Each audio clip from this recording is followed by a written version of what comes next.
Olá, envelhecentes! Mais um sábado, hein? Mais um sábado de Geronto no Foco para você. Nesse momento eu peço licença para entrar na sua casa, mesmo com essa garganta, ó, com esta pequena alteração, como vocês estão podendo perceber, mas eu não podia deixar de gravar e receber nesta poltrona do Geronto no Foco o nosso convidado especial. E qual é o tema de hoje? O tema de hoje, o cuidado com o cuidador domiciliar. Então, seja bem-vindo, doutor. Olá, boa tarde, Diana. Uma satisfação estar aqui. Boa tarde a quem nos assiste também. Quem é o nosso convidado? O doutor André Alho, ele é clínico geral, tem especialização em medicina da família e da comunidade, medicina do trabalho e está cursando medicina do esporte. Então, mais um médico especialista, né? Mais um especialista que eu trago para você. E eu acho que essa entrevista vai ser incrível, você tem muito a aprender conosco. Doutor, vamos então às perguntas. Se essa garganta aqui deixar, né? Então, vamos lá. Ao refletir, né, sobre essas questões do cuidador e do cuidado, eu pergunto a você, qual é o perfil desse cuidador domiciliar? E Diana, olha essa junção de palavras, cuidador domiciliar, né? Cuidador, aquele que oferece cuidado, não é? Talvez uma função nobre demais, não é isso? Porque você, ao oferecer cuidado, você precisa oferecer atenção, você precisa oferecer carinho, você precisa fazer isso de uma maneira empática, não é? E vislumbro isso como algo muito nobre, né? Procurando sempre se adaptar às demandas que aquele que necessita de cuidados, que necessita de auxílio, vai ter. E essas demandas são ímpares. E aí a gente entra na segunda palavra, domiciliar. Quando a gente traz alguém para dentro de nossa casa, a gente traz para o mais íntimo que nós temos, né? Então é um lugar em que a gente fica despido de qualquer máscara e de qualquer modo de se defender, né? Nós somos indefesos dentro de casa. Então é uma pessoa que oferece cuidado no mais íntimo daquele que está necessitando de cuidados. Então é muito poético a gente falar de cuidador domiciliar, não é isso? E quais são as principais dificuldades enfrentadas por esse cuidador? Você, né, que está nos assistindo agora, você se considera um cuidador ou não? Né? Porque a gente não está falando hoje apenas de cuidador, o cuidador de pessoas idosas, apesar de o programa ter o foco na gerontologia, no envelhecimento, mas você pode ser cuidador de outros segmentos. E quais são as dificuldades?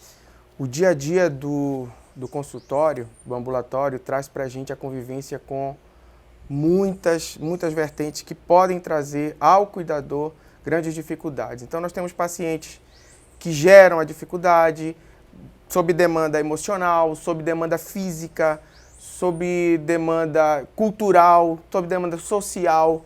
Nós temos famílias que muitas vezes também dificultam o trabalho do cuidador, não é? Umas dinâmicas familiares diferentes entre famílias e dentro da própria família. Ora, oferecendo uma aceitação maior do trabalho do cuidador, e aí nós estamos falando de um cuidador formal, externo, né, dito formal, que vai ser assalariado para prestar aquele cuidado, ou mesmo do cuidador informal, familiar, que foi colocado ali e gera o principal gargalo do cuidado, quando informal que é até que ponto eu sou o cuidador e, portanto, o responsável, e até que ponto eu sou a irmã, o primo, o neto, o cunhado, quem quer que seja, o parente daquele a quem se presta o cuidado. Você colocou uma frase muito interessante. aquele que foi colocado ali. Eu fico refletindo aqui, porque às vezes o cuidador, ele pode não ter o perfil de cuidador. Ele não esperava ser cuidador. Ele foi colocado naquela situação, como você bem falou, né? Então você deve ouvir e presenciar muitas vezes nos consultórios, não? Muito. A nossa realidade, ela é muito voltada para isso, né? Apesar dos esforços grandes, a gente estava comentando ainda há pouco sobre a situação do curso de formação do SENAC, né, para a formação de cuidadores domiciliares. Apesar de todos os esforços que a gente acompanha, ainda tem um déficit muito grande de capacitação, de profissionais realmente treinados e capacitados para lidar com isso.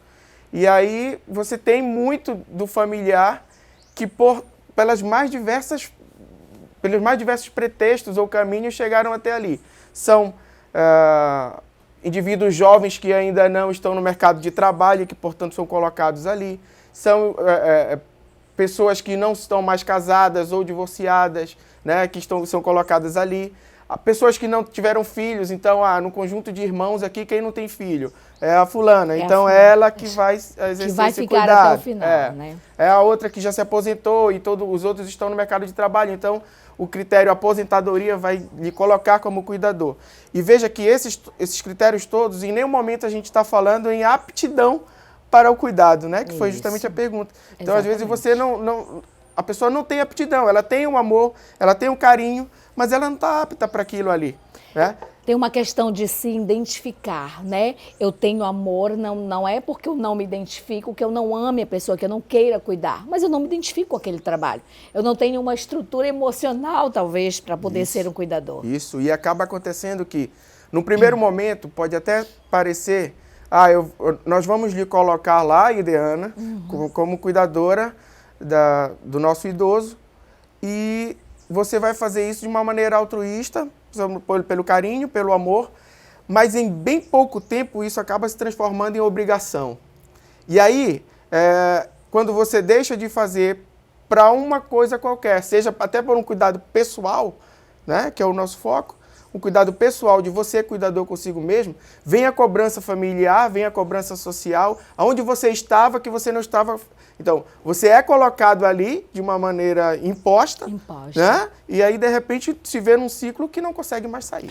Doutor André, a gente está só iniciando essa entrevista e eu tenho certeza que já tem muita gente aí se identificando com a sua fala. Certeza. Então, vou lhe fazer mais uma pergunta.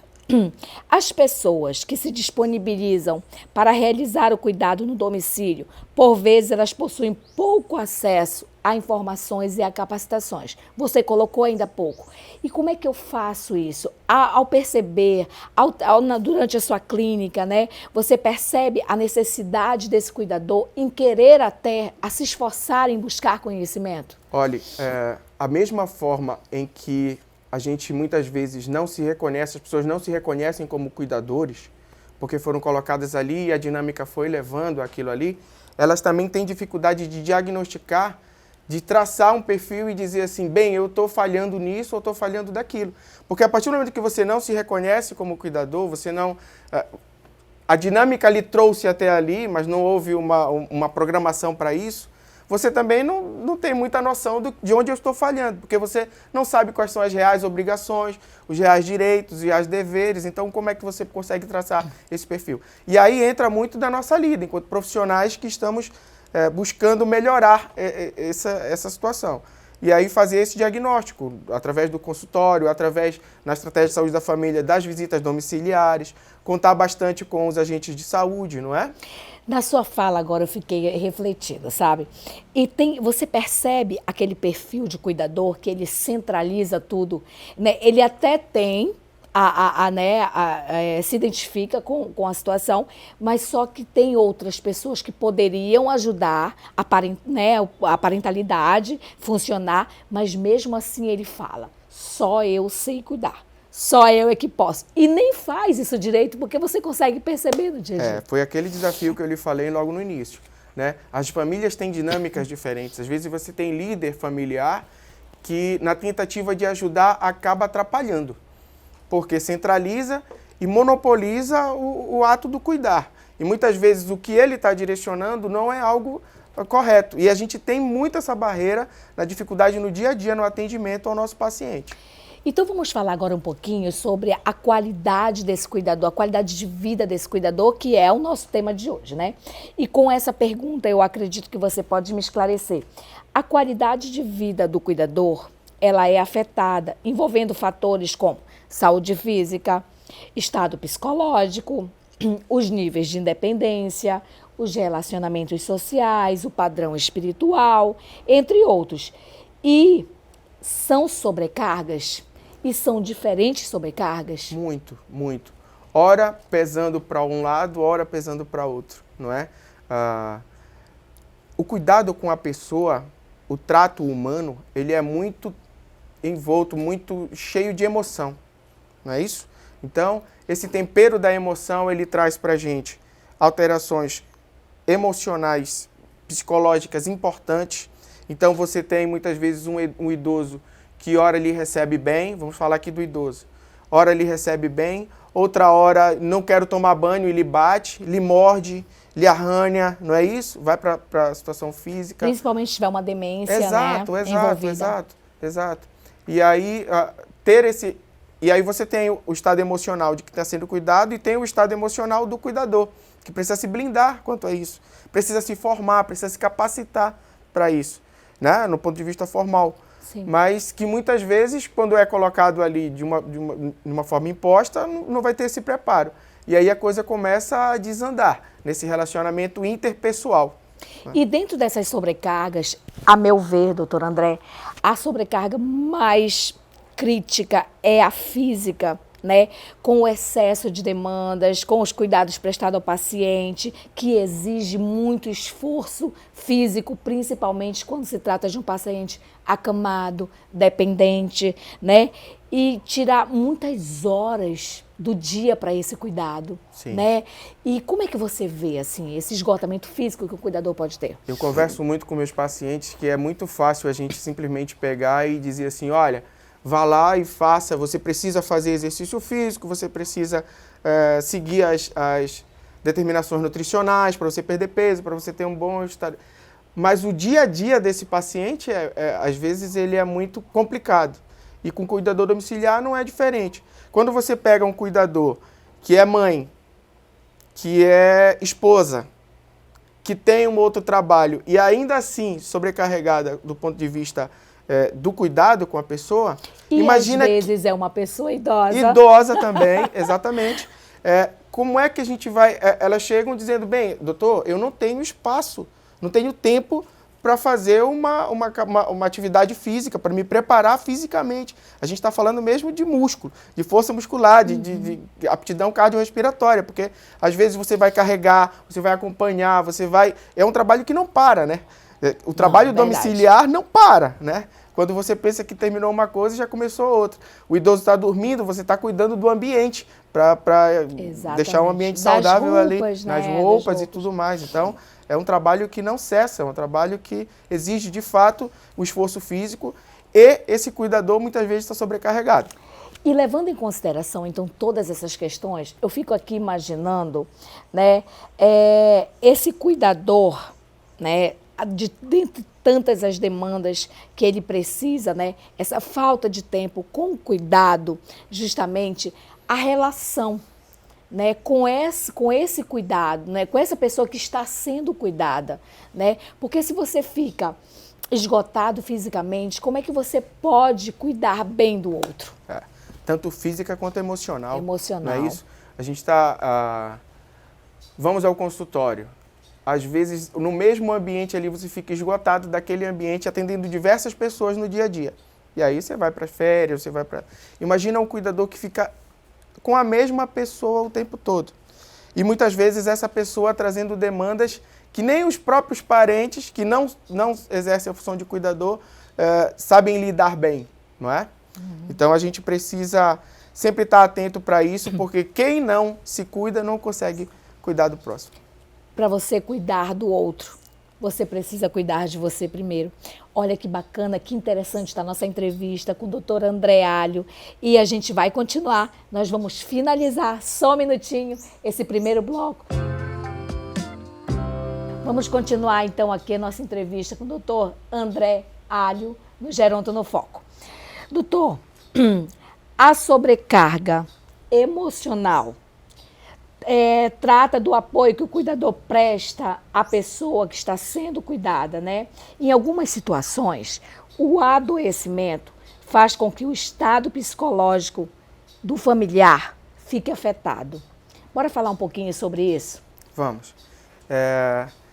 Nós temos que fazer uma distinção aí em relação a isso, porque nós temos que pegar o cuidador formal, que é um indivíduo que está ali para prestar um serviço, e, portanto, ele vai sim ser afetado, mas vai ser afetado de uma forma diferente daquele cuidador informal, familiar, né, que tem uma história, um vínculo afetivo, emocional, familiar, um parentesco com aquele adoecido, e com aquele idoso, com aquela pessoa a quem se presta o cuidado.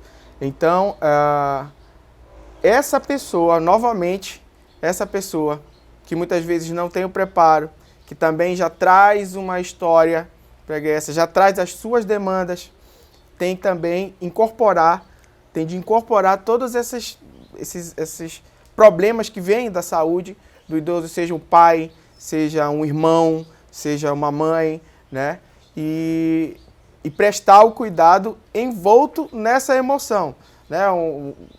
Um idoso em fase terminal, um idoso com dor crônica, difícil de tratar. Então, esse sofrimento e, às vezes, uma sensação, a gente vê muito isso no consultório, uma sensação de impotência diante daquilo que está acontecendo, não é? E aí cabe a gente tentar esclarecer isso, né? Então, você não tem a formação, você tem a vontade, você tem o amor, você tem o carinho, você tem sob sua costa uma responsabilidade que lhe foi imposta, não é? E isso tudo sobrecarrega, com certeza, emocionalmente e traz essa sensação. O cuidador formal, que se envolve demais também, ao ponto de ser reconhecido não como cuidador, mas como o grande amigo da família, acaba nesse patamar, dependendo da quantidade de anos que você envolve essa pessoa, né? Mesmo sendo formal, mesmo recebendo um salário mensal. Então, eu percebo assim, que as coisas elas se confundem um pouco, se você não tiver uma estrutura de se perceber um cuidador formal, um profissional que está ali para ajudar aquela família e o próprio... Aí é o equilíbrio que a gente precisa buscar, não é? Exatamente. Nós precisamos buscar o equilíbrio de, no caso da formalidade, trazer um serviço de auxílio com cuidado, com toda a atenção, com toda a empatia, com o amor que quem está sendo cuidado necessita, mas também se proteger. Isso daí é uma coisa que a nossa profissão exige, não é? Exatamente. Se proteger, porque imagina se você naufraga junto com aquele a quem se presta o cuidado. Então, nós teremos dois doentes. Então, até aqui eu posso, depois eu preciso cuidar da minha vida, dos meus, eu preciso ter o meu lazer, eu preciso cuidar também ir ao médico, eu também preciso ser acompanhada, eu também preciso relaxar, respirar, frequentar novos lugares, novos ambientes. Então, tem uma questão, esse equilíbrio ele é fundamental. Precisa mesmo para que possa prestar um bom cuidado. A sobrecarga social, né, se torna nítida quando o cuidador começa a deixar de lado questões como o trabalho, o convívio com a família, os amigos, o tempo livre, porque ele acaba internalizando de que ele nunca vai ter tempo, de que ele precisa afundar naquela situação, né? Então... de que ele não pode, né, Ileana? Ele não pode porque tal hora eu que tenho que dar a medicação. Se eu for para viajar para não sei qual lugar com amigos ou com familiares, vai ser deixado de prestar o apoio, vai ser deixado de prestar o cuidado. Ou se esse cuidado for prestado, não vai ser o mesmo cuidado que eu presto, então não vai funcionar e aí acaba... É o não se permitir. É o não se permitir. Né? E aí e volta de novo aquele assunto da questão de centralizar tudo, só eu que sei, eu não permito, ninguém vai cuidar. Eu entrevistei um hipnoterapeuta um tempo desse aqui no Geronto no Foco, e a gente falava sobre algumas questões sobre o cuidado, e tinha muito assim,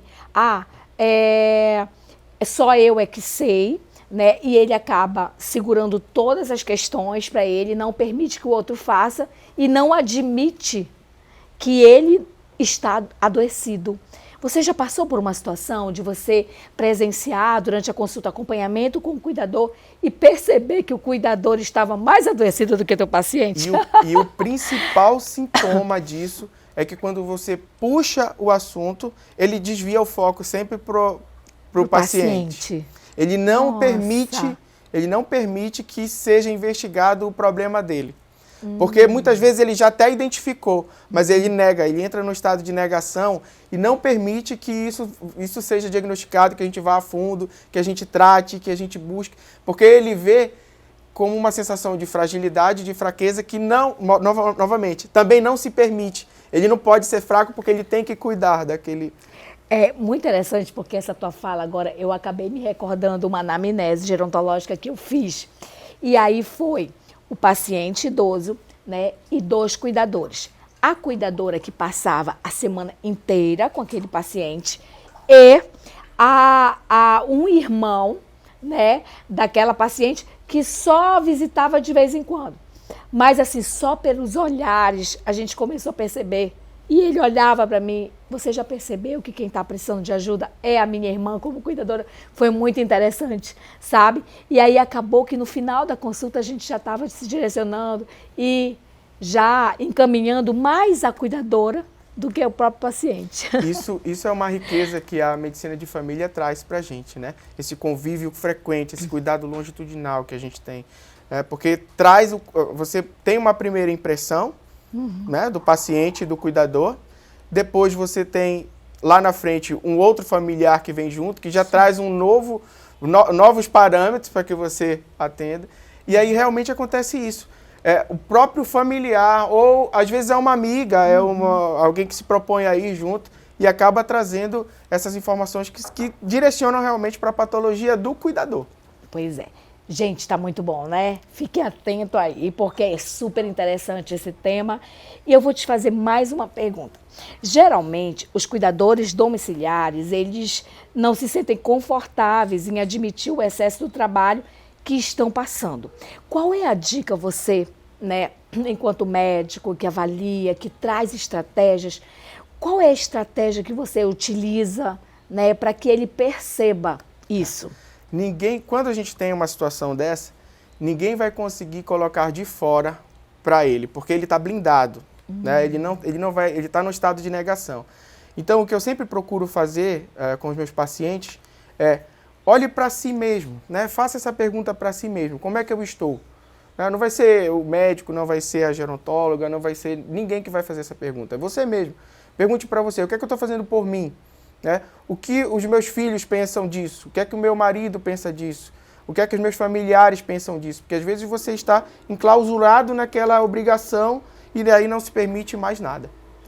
E o que acontece também são porque eu acredito que tem sinais. Sim. Né? Você começa a perceber todos os familiares, não contra você, mas te alertando. Fulano está precisando de cuidado. Você está precisando de cuidado, você está precisando tirar uma folga, você precisa disso e aquilo. E aí acaba que mesmo assim se nega, né? Sinais objetivos que a gente pode traçar, um dos pontos fundamentais é o sono. Né? Um dos distúrbios que logo apontam a questão do sono e sonolência. Né? Você tem falta de sono, tem sonolência diurna, né? Tem diminuição de concentração, tem diminuição de memória, e aí você está entrando em estafa e aí precisa reconhecer. E a irritabilidade também. Irritabilidade, muito com certeza. Grande, né? É por isso que eu falo da autorreflexão. Né? Então, quando você faz a autorreflexão, você vai ver que você já não está socializando bem. Né? E aí, na sua fala, eu começo aqui a pensar. A partir do momento que você tem consciência disso, que você percebe que não dá mais para você, que realmente este cuidador, que você que é cuidador está precisando de cuidado, a partir do momento que você realmente percebe isso, vai ficar mais fácil. Mais fácil para quem está sendo cuidado, é lógico que ele, né, com certeza vai sofrer menos, né, para poder melhorar a qualidade de vida da própria pessoa que está sendo cuidada. O tratamento começa pelo diagnóstico, né? A partir do momento que você tem a consciência de que está precisando de ajuda, aí sim a gente está capacitado para ajudar. Você está disposto a ser ajudado, você está apto a ser ajudado. Mas enquanto isso não acontece, há uma dificuldade muito grande de prestar essa ajuda. Né? Essa ajuda. Muito bem. Então, assim, vamos lá. O cuidado, né, que ele é delegado geralmente a uma pessoa que não possui apenas uma atividade, né? E aí acaba conciliando com outras tarefas, com o cuidado dos filhos da casa, da atividade profissional. Eu estou te fazendo essa pergunta porque é muito comum, né, pessoas chegarem estafadas, esgotadas e falar assim, professora, além de fazer isso, eu tenho que cuidar da casa, eu tenho que limpar, eu tenho que lavar, eu tenho que cuidar dos meus filhos. Eu tenho vida, eu tenho meu trabalho. Eu vou para o 3º turno, doutor. Eu vou para o 4º turno, já estou no 5º turno. Como a gente ouve isso, né? Então, como é que a gente sobrevive desse jeito? Acaba conciliando, acaba tendo que conciliar. Né? Muitas vezes não tem a escolha. Eu tenho que conciliar, eu vou ter que cuidar, eu vou chegar em casa, eu vou para o meu trabalho no 1º turno, chego em casa, vou cuidar dos filhos, arrumar menino, vou cuidar, né? Vou para o 2º turno. Aí vira uma situação, muitas vezes, que não tem estrutura, não tem condições. A pessoa não consegue, voltamos à situação física, não consegue fazer uma atividade física, não consegue fazer o que se gosta, né? E aí já não tem mais... Há uma perda da libido, há uma dificuldade da relação interpessoal, né, com o filho, com o marido, e aí você vem perda de emprego por diminuição de produtividade, porque você está esgotada, não consegue resolver nenhuma coisa nem outra, né? A gente vê muitas vezes separação, né, conjugal, e aí separa conjugal, aumenta a demanda emocional, e aí você já tem toda uma bola de neve que vai se criando. É muito interessante que você fala, e eu vou lembrando assim, situações, por exemplo, né? Professora, ele disse, eu não casei com a sua mãe, eu não casei com o seu pai, te vira, não me interessa, isso é problema seu. Doutor, é problema seu ou é problema nosso? É problema de todos nós, de né? Todos nós, é um problema social. É um problema que programas como o seu estão de parabéns por isso, por se voltar para isso, às vezes um tema que é muito alijado. Olha, quando eu fiz o meu trabalho de conclusão de curso da especialização em medicina de família, lá em 2014, 2015, eu trabalhei justamente o cuidado com o cuidador. E à época, a dificuldade era muito grande de se encontrar trabalhos publicados, referências né? Nessa área. Então, é uma população que fica realmente relegada ao esquecimento, muitas vezes, não é? Porque tudo que você encontra o idoso precisa disso, o acamado precisa daquilo, isso. Então, nós temos muita publicação e muito material. Isso. Agora, o cuidado com o cuidador, aí é uma situação que precisa. Aí a pergunta que não quer calar, quem cuida de quem cuida, né? Parece que com a demanda crescendo, o nosso mundo envelhecendo, o Brasil cada vez mais velho, só agora, a passos muito lentos, né, doutor André? Muito lento. Muito lentos, as pessoas, as instituições começaram a acordar para essa situação, começaram a perceber a necessidade de se formar, de se ter a formação, curso de formadores, e vamos aí esperar que realmente as pessoas realmente se capacitem. Agora tem uma questão que eu queria lhe perguntar. Adianta, doutor André, e aí eu quero que você seja muito honesto comigo, Sim. Adianta o cuidador querer cuidar, querer fazer um curso? Eu não me identifico com pessoas idosas. E aí agora eu vou falar diretamente de cuidadores de pessoas idosas. Eu não me identifico com pessoas velhas, eu acho um saco, eu acho que eles são teimosos, que eles são nojentos, enfim. E aí eu vou fazer uma capacitação para cuidar de pessoas idosas? Não tem condições, não é? Você, no mínimo, precisa gostar. Em tudo que a gente se propõe a fazer, qualquer função que nós nos dediquemos, a gente precisa ter um mínimo de identidade, de identificação com aquilo, não é? Se os seus motivos são econômicos, pura e simplesmente, então não entre nessa área, porque, como a gente está discutindo desde o início aqui, as demandas são muito grandes. É uma área muito bonita, muito gratificante, como a gente comentou no início, cuidador, né? A pessoa que oferece cuidado dentro da casa da pessoa, né? Onde ela mais é o mais natural possível que ela é. Então, se você está se propondo a ir para ali para fins econômicos, não entre na porta. Não vá.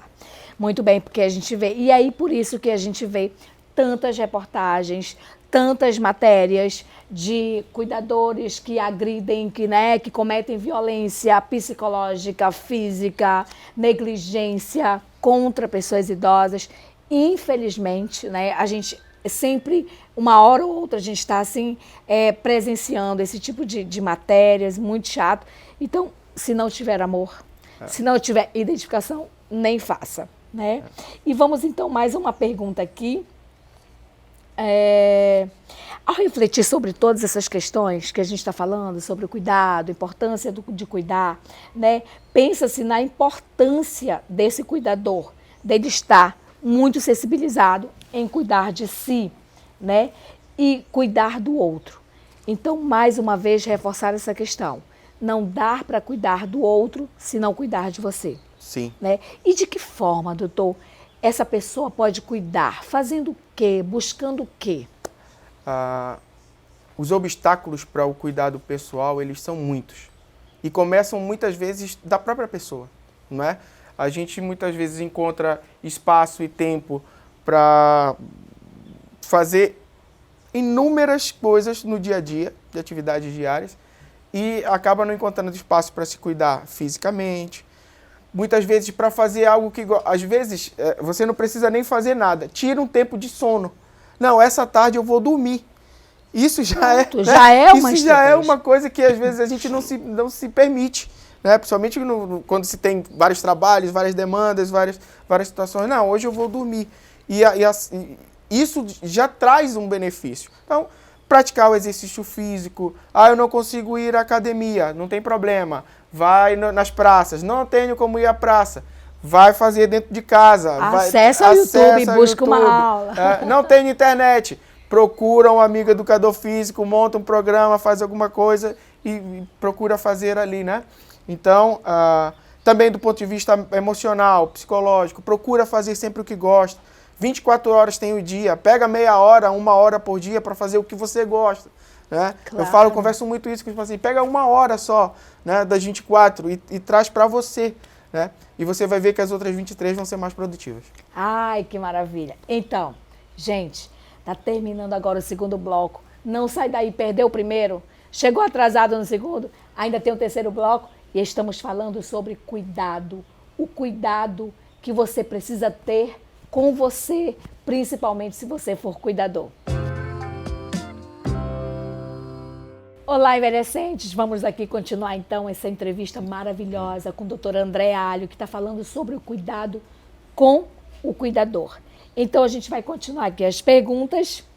E, doutor, qual a percepção do cuidador domiciliar do idoso acerca do cuidado de si?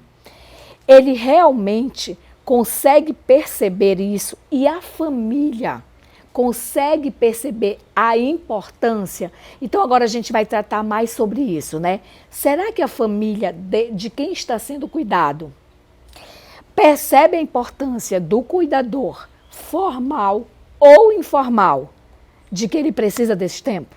Esse daí é uma luta que a gente tem encampado há muito tempo, né? E talvez até nós, profissionais de saúde, estejamos despertando agora para isso. Né? Nós mesmos, talvez tenhamos esquecido esse cuidador com cuidado em si, no cuidado de si. E aí é uma tarefa árdua. É uma tarefa árdua porque as pessoas se vestem de super-heróis, não é? Se vestem de super-heróis e eu posso e eu tenho que ser resistente. Então, não me permito sentir dores maiores, ou eu tenho que levar o meu parente, a pessoa com quem eu estou cuidando, para fazer os exames, então eu não tenho tempo de fazer meus exames de rotina ginecológicos, eu não tenho tempo de fazer meus exames de rotina da parte oftalmológica, enfim, de uma forma geral, sintomas que outras pessoas procurariam um médico, o cuidador não procura, porque também não se permite sentir aquilo, não tem tempo, não pode abandonar o posto de trabalho, um posto de trabalho que muitas vezes, sendo um cuidador familiar, sendo um cuidador informal, é 24 horas, você não abandona o posto de trabalho, não é? Porque mesmo na hora de estar dormindo, o idoso, o acamado, quem quer que seja, acorda, você está ali, né? É você que está sob a responsabilidade. Vezes, simplesmente para perguntar a hora. Para perguntar a hora. Exatamente. Então, Sabes por que eu te fiz essa pergunta? Porque às vezes também os familiares, os demais membros da família que não estão naquele cuidado direto ali, né, mais presencial, digamos assim, eles acham e acreditam que aquele cuidador que está lá, ele é super-herói, que ele não sente dor, que ele não precisa de lazer, que ele dá conta, vamos deixar para fulano porque ele é forte, ele aguenta o rojão, e aí deixa lá, quieto. Não, mas aí o domingo eu tenho o meu lazer, mas fulano, ele gosta de fazer isso, vamos deixar ele lá. Ah, porque domingo eu tenho que ir no cinema, porque eu prometi que ia levar meus filhos. Mas fulano continua lá com a mamãe, com o papai, com a vovó, porque ele dá conta, ele consegue, ele é forte, ele não reclama. Não é, doutor? São vários fatores que convergem para isso, né? A característica do próprio cuidador, que se veste disso, a característica do familiar, que é cômodo, não é? É muito cômodo. Bem, nós temos ali uma pessoa que precisa de cuidado. O meu parente, o meu irmão, é o irmão que é mais forte e consegue carregar, então é ele que vai ser o cuidador. Ou então, eu tenho aquela irmã que sabe lidar melhor emocionalmente, sabe lidar, né? Melhor emocionalmente com aquilo ali, isso é o que a gente acha, porque muitas vezes essa pessoa vem com demandas, né? Sabe lidar melhor, então vai ser ela. E também uma situação social mesmo, né? Bem, é uma pessoa que ela não tem amigos, então não ela casou, vai ficar, não casou, não tem filhos. Não tem filhos, então ela que vai ficar lá mesmo, ela tem mais é que cuidar lá mesmo. E também, além dessa situação social, de comodidade, da situação do próprio cuidador, tem o desconhecimento. A gente falou agora há pouco, às vezes nós mesmos da área de saúde estamos descobrindo essa situação com o cuidador, a própria família às vezes não consegue enxergar isso, não é? A gente não pode, tem que fazer também uma meia-culpa, né? Às vezes a própria família não consegue enxergar que esse cuidador tem as demandas dele também, né? Às vezes eu percebo também, geralmente mulheres, eu não sei se você entende que esse é o perfil maior. Sim. São as mulheres, às vezes as mulheres que não tiveram oportunidade de estudar, as que não tiveram filhos, sempre são as mulheres mais velhas, né? A mais velha, a que tem o perfil de cuidadora, é mais ou menos assim? Ou é porque eu vejo muito pouco cuidadores homens? Esse perfil ele é tão evidente que às vezes eu tenho que tomar o cuidado aqui de falar, trazer um pouco para o lado masculino, mas é praticamente em sua maioria, sua totalidade feminina, né? Normalmente são mulheres. E são mulheres por causa dessa vertente, né? O critério de escolha acaba recaindo sobre aquela pessoa que ou não está trabalhando, ou já está divorciada, está em casa, né? Não teve filhos, não é? Por algum momento não tem uma formação e ficou, né? Abdicou às vezes também, né, da sua própria vida para cuidar. Doutor, e tem também outra situação, né? Nós sabemos que nós temos os cuidadores formais, né? Os que recebem, que são pagos, e sabemos que tem os informais, que às vezes é um próprio familiar, e tem também aquela situação onde o núcleo se reúne e paga, né? E paga um irmão remunera esse irmão para ser cuidador. Você já viu essas situações também? E eu sou muito favorável a isso. Você é favorável? Muito favorável. Legal. Porque assim, bora falar sobre isso. Vamos lá.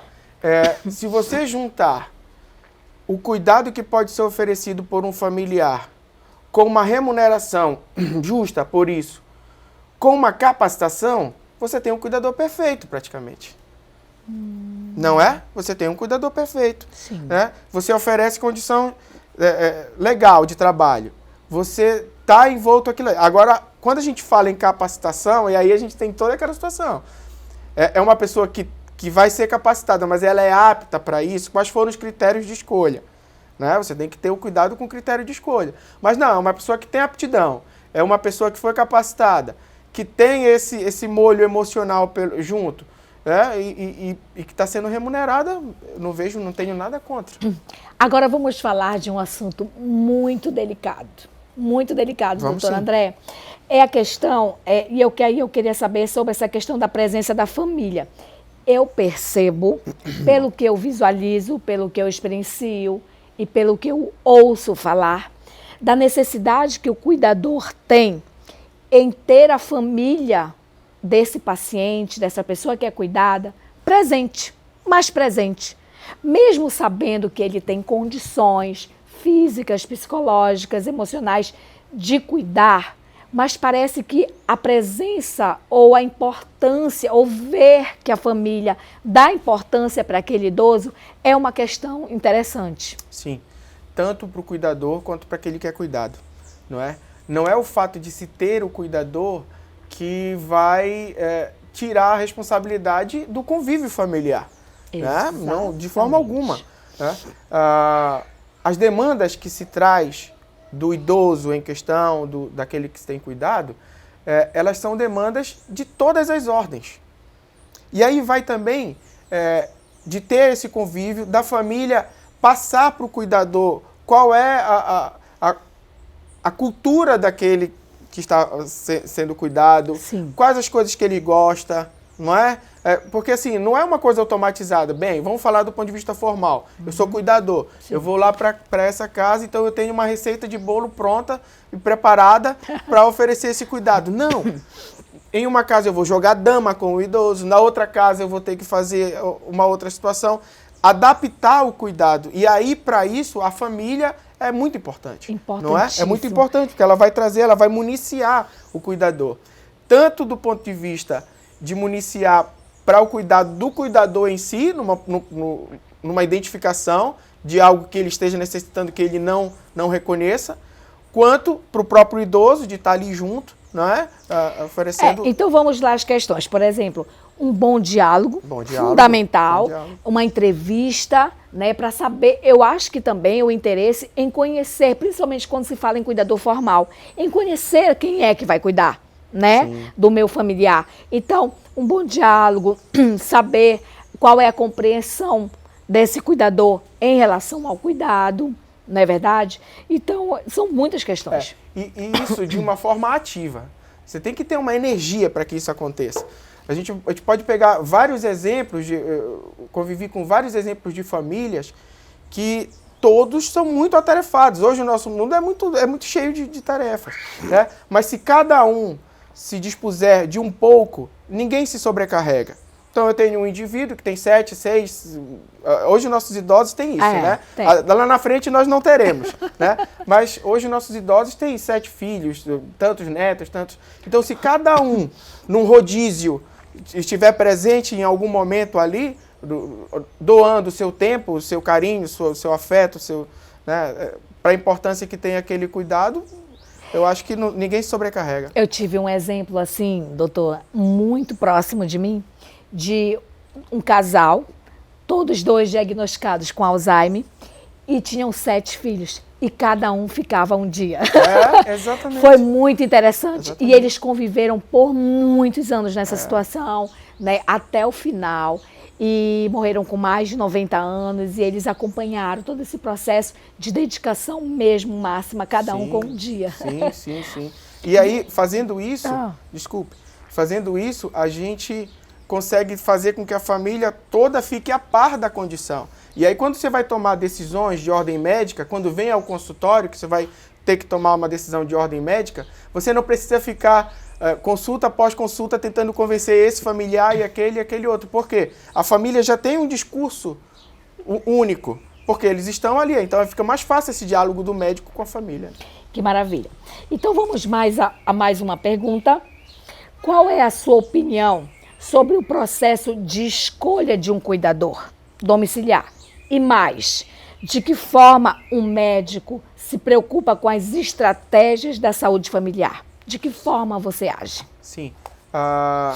Essa situação ela é bem pertinente e eu queria me direcionar agora para as famílias que por algum momento acreditam que não precisam de cuidador domiciliar. Tá? A gente tem uma dificuldade muito grande no consultório de o idoso chega, ora vem um familiar. E aí você presta o esclarecimento todo em relação à doença, cuidados e tudo mais. No retorno, vem outro familiar. E aí, muitas vezes, aquele tempo, toda aquela dedicação, todas aquelas instruções que foram repassadas são perdidas praticamente. Né? Por quê? Porque você não tem a figura daquele cuidador principal. São vários cuidadores que não se identificam como cuidadores, mas são vários cuidadores secundários, acessórios, né, que tentam fazer o melhor, mas a partir do momento em que não se tem a figura desse cuidador principal, você não tem um cuidado otimizado, um cuidado da maneira como deveria ser. Então, a figura do cuidador principal, ela é importantíssima, né? Ela é importantíssima. E muitas vezes não se tem. E aí se perde muitas oportunidades de melhora do cuidado. Em relação à escolha de cuidador, ela depende muito do que se quer, não é?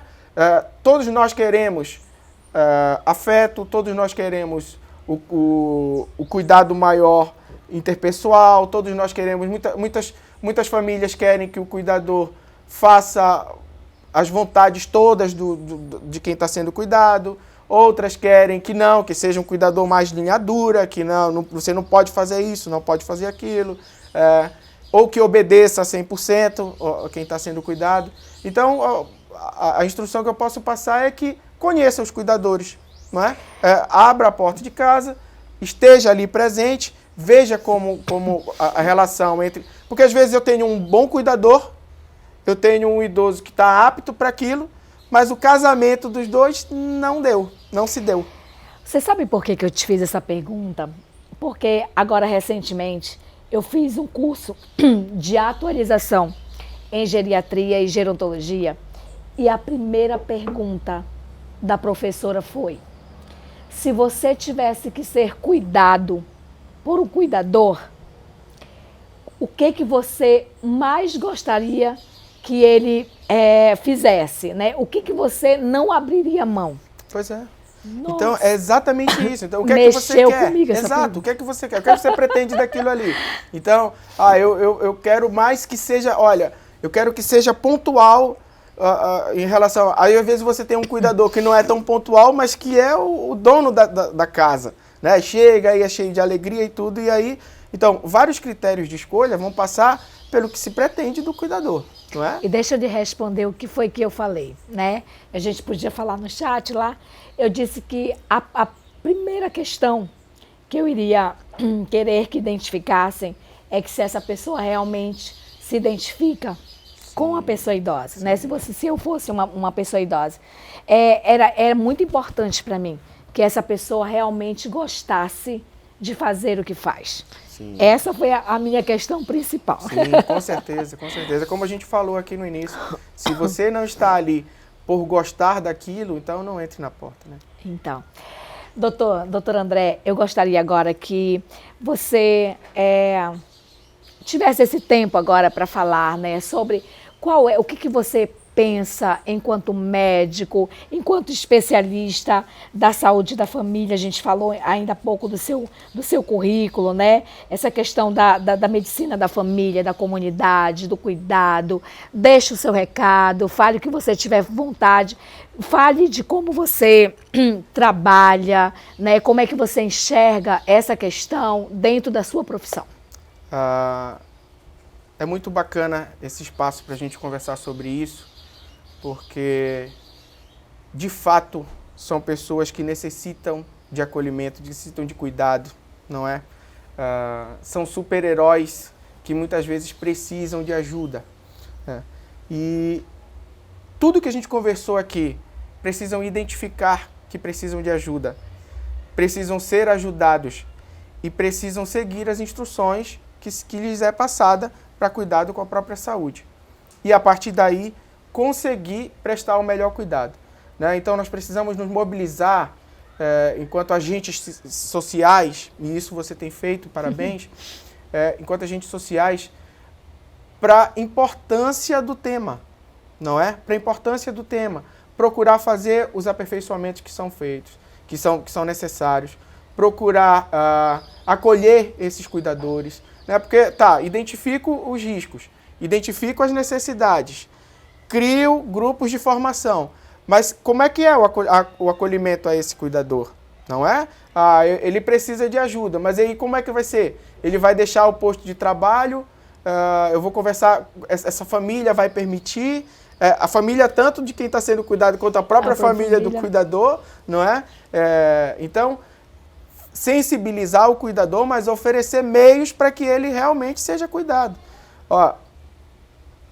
Vamos falar de cuidador familiar. Eu tenho muitos casos de pacientes, cuidadores familiares, informais, que não têm condições de comprar roupa para si próprio. Porque ele está ali naquele posto de cuidador e não tem mais tempo, porque ele é cuidador 24 horas e assim é feito, e não tem tempo de sair, dinheiro, condições econômicas para comprar uma roupa para ele, para satisfazer uma necessidade pessoal básica, não é? E isso muitas vezes não é identificado, aquilo que a gente conversou, não é identificado pela própria família. Então, faço um apelo também à família para que procure identificar isso, procure se sensibilizar para isso, porque muitas vezes quem está oferecendo cuidado não vai pedir socorro. Eu estou assim emocionada com a sua fala, porque nós vivemos hoje em um mundo em que poucos profissionais da saúde, especificamente médicos, têm essa sensibilidade que você trouxe, né? Essa percepção em olhar não só o seu paciente, mas falar deste assunto tão importante e principalmente ter referências do olhar com o cuidador. Isso mostra uma sensibilidade muito grande sua como profissional, de não receber apenas o paciente e de estar alerta com o cuidado com o cuidador. Eu te agradeço imensamente essa oportunidade. Eu acredito que o nosso telespectador, muitos que devem estar nos assistindo, principalmente cuidadores, né, devem ter ficado muito felizes. E é isso, gente. Eu espero que vocês busquem o cuidado consigo mesmo. Tá? Eu agradeço também, Lânia, o convite. Também agradeço a Espaço Vida, né, que atendo lá e me coloco à disposição sua e dos pacientes para qualquer esclarecimento, qualquer ajuda, qualquer assessoria que for necessário. Estou de portas abertas lá e parabenizo pelo programa e pela iniciativa. Muito bem.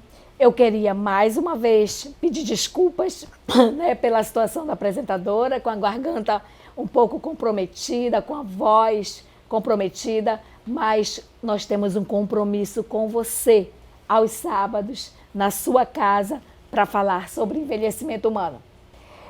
E é isso aí. Geronto no Foco vai ficando por aqui e siga a gente nas redes sociais, no Instagram, no Facebook. E até logo, até mais, envelhecentes.